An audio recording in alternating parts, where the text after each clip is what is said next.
Hello student, I hope आप सभी की पढ़ाई बहुत अच्छी चल रही होगी। इस वीडियो में हम सीटेट के बारे में बात करेंगे। सीटेट के सिलेबस को डिस्कस करेंगे। ठीक है, सिलेबस डिस्कस करने से पहले मैं बता दूं, ये जो आपका पेपर है इसमें आपके 150 क्वेश्चन आने वाले हैं। ठीक है, 150 क्वेश्चन होंगे जो कि 150 नंबर के होंगे। ठीक, और ये टोटल 2.5 घंटे का एग्ज़ाम होता है।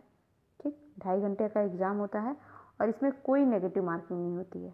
ठीक है, नो नेगेटिव मार्किंग, कोई नेगेटिव मार्किंग नहीं होती है। और अगर क्वालिफाइंग मार्क्स की बात करें तो जनरल कैटेगरी के लिए जो है 90 मार्क्स जो है क्वालिफाइंग है। ठीक, उससे ज़्यादा लाएँ तो और अच्छी बात है। 90 मार्क्स क्वालिफाइंग है। और अदर कास्ट के लिए जो है ये आपका 82.5 82.5 नंबर जो है, मतलब 55% आपके आने चाहिए। ठीक है, सिलेबस डिस्कस कर लेते हैं।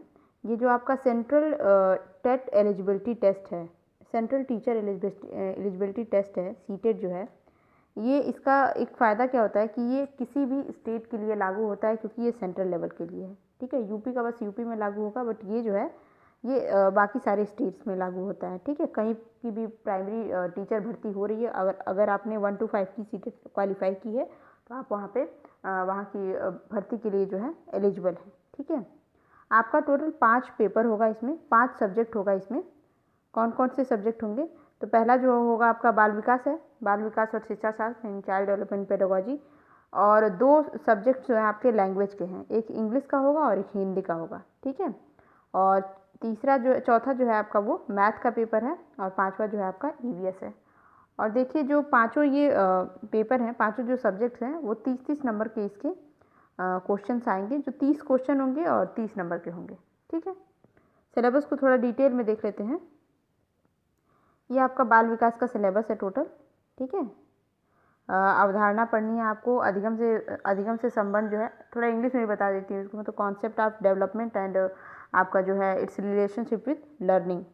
ठीक है, फिर जो आपके चाइल्ड डेवलपमेंट के जो भी प्रिंसिपल हैं, फिर हेरिडिटी और इन्वायरमेंट का क्या इफेक्ट पड़ता है, फिर सोशलाइजेशन की प्रोसेस जो होती है उसमें आपको टीचर फिर पीयर्स के साथ बच्चों का क्या रिलेशनशिप है, ये सारी चीज़ें देखनी है।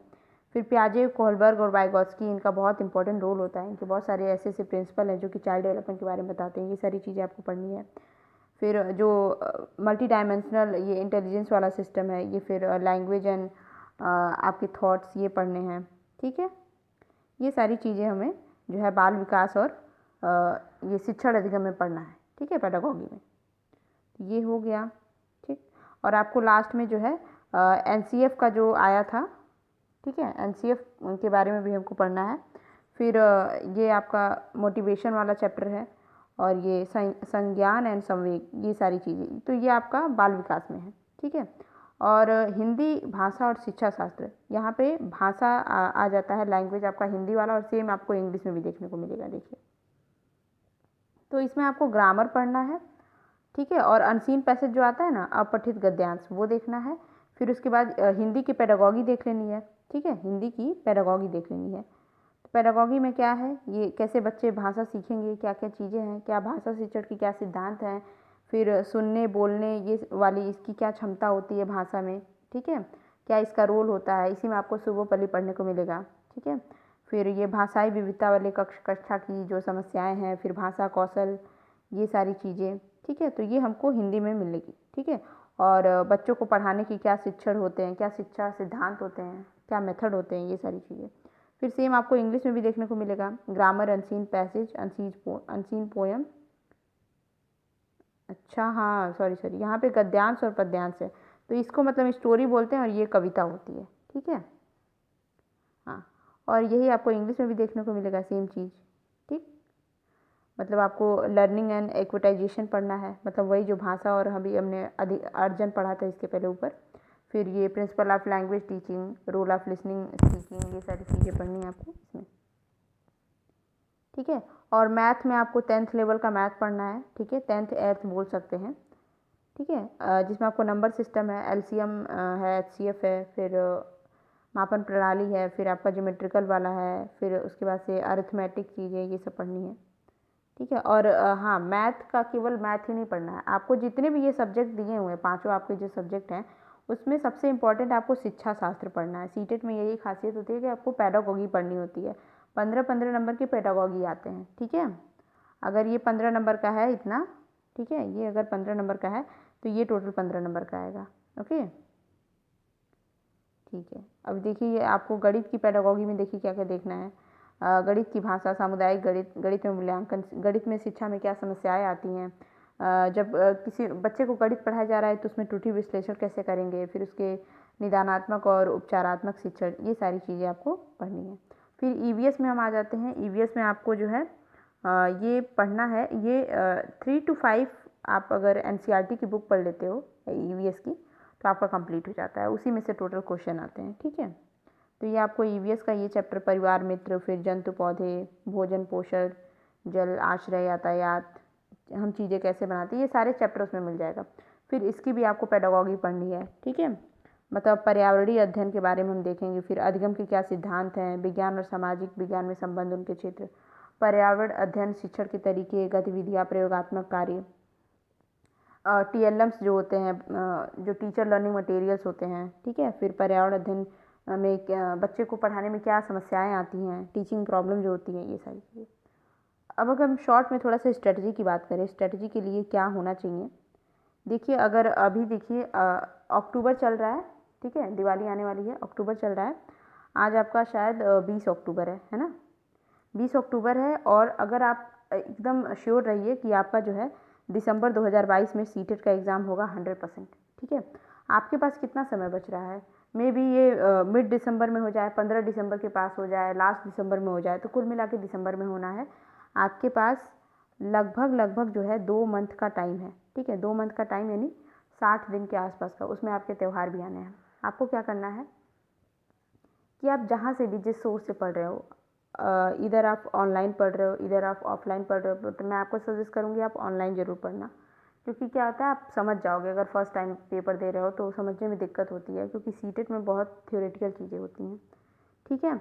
आप सबसे पहले क्या करना है, आपको 1 मंथ के अंदर आपको ऐसा टाइम टेबल बनाना है ना कि जिसमें आपका 5 सब्जेक्ट पूरा एक बार आपका सिलेबस कंप्लीट हो जाए, ठीक है। एक बार आपने पूरा ईवीएस ख़त्म कर लिया, पूरा मैथ ख़त्म कर लिया, पूरा हिंदी, पूरा इंग्लिश और पूरा CDP ख़त्म कर लिया आपने, 1 महीने में अंदर पूरा ख़त्म कर लिया। फिर सेकंड मंथ ऐसा होना चाहिए, क्योंकि सेकंड मंथ में आपको नहीं मालूम है कि आपको 15 दिन मिलेगा, 20 दिन मिलेगा, कितने दिन दिसंबर में। तो उसमें आपको क्या करना है, आपकी रिवीजन होगी और आपकी टेस्ट सीरीज लगेगी। और मोस्ट इम्पॉर्टेंट थिंग कि आपको प्रीवियस ईयर क्वेश्चन देखना है, क्योंकि आप कितना भी पढ़ लो, अगर आप प्रीवियस ईयर क्वेश्चन नहीं देख रहे हो तो सबसे बड़ा मिस्टेक कर रहे हो। आप 5 दिन भी पढ़ाई किए हो सीटेट की, मतलब इसके सिलेबस पढ़े, मान लिया आपने सोचा कि पहले सिलेबस कंप्लीट करूँगा फिर PYQ, ये गलती मत करिएगा। PYQ देखते रहिए, फिर पढ़ाई करते रहिए। उससे क्या होगा, आपको डेप्थ मालूम चलेगी कि हमको कितना पढ़ना है, ठीक है। फिर प्रीवियस ईयर क्वेश्चन एक बार जब आपने कंप्लीट कर लिया सिलेबस, उसके बाद से सॉल्व करिए, देखिए आपसे कितना सॉल्व हो रहा है, ठीक है। एक जेन्युइन वे बताती हूँ मैं आपको कि मतलब अगर आपने पहली बार आप पेपर दे रहे हो सीटेट या यूपीटेट का, आपने कभी भी नहीं दिया है, कोई भी शिक्षक भर्ती वाले कोई भी आपने एग्ज़ाम नहीं दिए हैं, तो आप सबसे पहले क्या करो कि किसी भी चैनल से जाके इन 5 सब्जेक्ट के पहले मैराथन कर लो, ठीक है। पहले मैराथन पढ़ लो इसके, ठीक है। उसके बाद से क्या होगा, आपको आइडिया लगेगा कि ये ऑल अबाउट है क्या चीज़, ठीक है। आपको समझ में आ जाएगा कि अच्छा मुझे ये पढ़ना। उसके बाद से आप उसकी जो है एक एक टॉपिक को करते जाओ, ठीक है। आप एक बार मैराथन कर लो, फिर उसके सिंगल टॉपिक करके पढ़ाई कर लो। और नोट्स प्लीज़ बना लेना, क्योंकि क्या होता है हम पढ़ लेते हैं, सोचते हैं हमको याद रहेगा, नहीं, लास्ट टाइम में रिवीजन के लिए आपको कुछ ना कुछ चाहिए रिवीजन के लिए, ठीक है। तो आप रिवीजन के लिए नोट्स प्लीज़ बनाइएगा, शॉर्ट में अपनी भाषा में जैसे बना सकते हैं, छोटा मोटा जो भी है, ज़्यादा नहीं होता है इसमें। तो आप वो नोट्स बना लीजिएगा ताकि आपके पास रिवीजन के लिए कुछ हो, ठीक है। एंड देन आपको क्या करना है, आपको प्रीवियस ईयर क्वेश्चन और साथ में कोई टेस्ट सीरीज आप ले लो।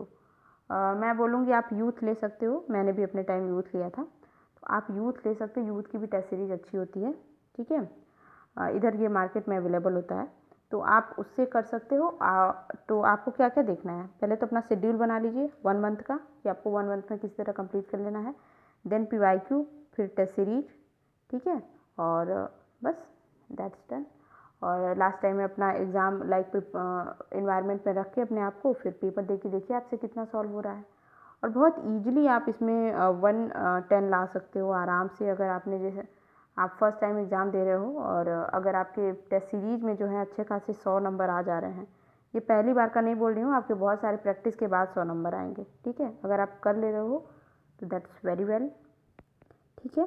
तो इस तरह से आपको जो है तैयारी करनी है और मैं इस पर पूरा प्रिपरेशन करवाऊँगी अपने इस चैनल पे, ओके। मैं कल से वीडियोज़ डालना शुरू करूँगी, ईवीएस और फिर हिंदी वगैरह के सारे चैप्टर करवाऊँगी, ये सारे सब्जेक्ट्स, मैथ्स छोड़ के मैं सारे करवाऊँगी, ओके। तो ये हमने सीटेट के सिलेबस देख लिए, थोड़ा बहुत स्ट्रैटेजी के बारे में बात कर ली। तो चलिए वीडियो को ख़त्म करते हैं एंड पढ़ाई करते रहें। Best of luck.